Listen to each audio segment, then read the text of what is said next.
awesome. So let's talk about the pandemic, COVID-19 a little bit. One of the questions that we always ask on this podcast is what's one thing, because there is so much negative, what's one thing that you have implemented or that you've taken out of the pandemic, that you've implemented in your business, that you've taken out of it and said, no, this has made us better.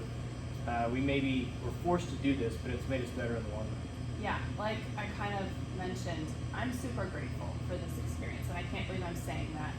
But having Kearney shut down in March, having to close this store, having an entire nation and country and world shook up by the same thing happening at one time, it gave me freedom. And that might sound really strange, but I think that most business owners, if you don't have a sense of fear in your belly, you might not be doing it right. It's not like we all have the answers. Right. But this was a different kind of fear. I had to pivot, and I had to pivot quickly, and I didn't have time to worry about if the decisions I was making were going to hurt or affect people the way I probably would have before COVID. Right. I just had to act.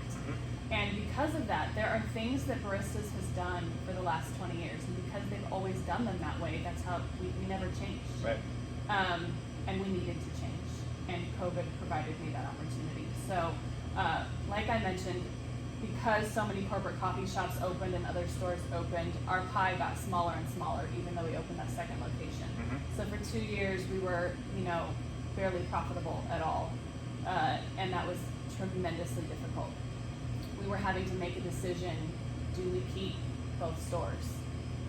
Do we, and if we don't keep both stores, which store do we keep? Because the main shop has tons of seating inside, but Second Avenue potentially had more traffic that could go through it. Right. We never opened that location for inside seating. In fact, our dreams for Second Avenue are to grow it so that we have tons of outdoor seating in the garden patio and bring back what we did downtown, but on Second Avenue. Sure.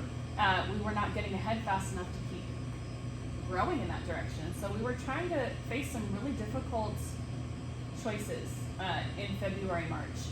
And when we shut this shop down, my fear was that I would be sending all of the people that came here out to my competition.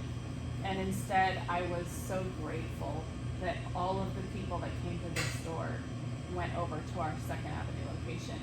And instead of us having to struggle, and instead of us floundering or like being still, we were actually thriving. And just that fear being gone of like, will they support us? And I realized, no, we have this amazing product, we have this amazing customer service. There's just not enough people that know about us. And actually shifting all of that traffic over there brought even more attention to what we were doing. Also, we have been offering free delivery on orders of 4 drinks or more for the last 10 years. And I was screaming that at the mountaintops. We're the only coffee shop in town that offered free delivery. And some people might say, well, I just want 1 drink. I need to have like a $20 minimum to warrant a barista going out and maybe me coming to you, which is why we have 4 drinks or more. But if you're at the office or you're at school or you're even at home and having people come over, how convenient is it to have the drinks come to you hot, fresh, made? I mean, wow. But when COVID happened, suddenly everybody knew Baristas, delivered, and that was incredible. So Edgar and I were also able to do something else. In us trying to debate which store we would keep or could we keep both, this store was very tired.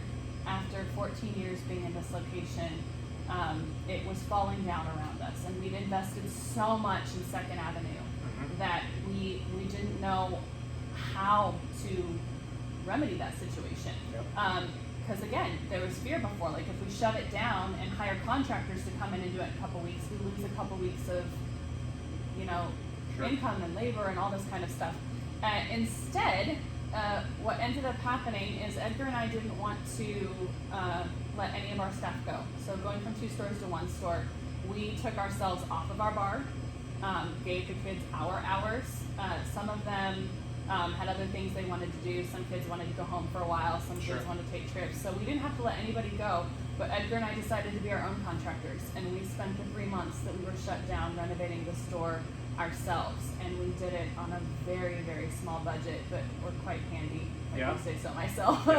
And so that what we were given was time. And that's how we were able to do it so inexpensively, because him and I could come in every day and renovate, organize, make things a little bit more functional for us, so that when we did open back up, it was almost like we got 2 brand new stores, for the price of one.